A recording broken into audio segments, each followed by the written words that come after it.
৩৬ সংখ্যক মেডাম মেফি উদযাপন বামুণী মৈদাম ৰেলৱে কলনীত দিনজোৰা কাৰ্যসূচীৰে আৰম্ভ কৰা হৈছে মেডাম মেফি অনুষ্ঠানত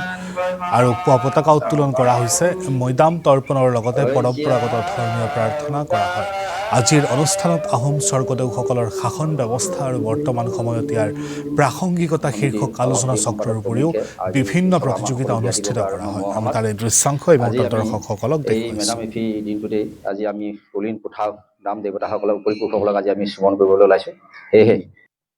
আমাৰ মুলুংসকল শ্ৰদ্ধেয় তেওঁলোকো ইয়াত উপস্থিত থাকিলে আৰু আশা কৰিছো যাতে আমাৰ আজি যিটো অনুষ্ঠান এইটো সুচাৰুৰূপে সুন্দৰভাৱে চলাই নিবলৈ আমাৰ কলিন পুথাৰ আত্মাই ওপৰৰ পৰা আমাক যাতে আশীৰ্বাদ কৰে আৰু লগতে আশা কৰিছো যাতে আগন্তুক বছৰবিলাকত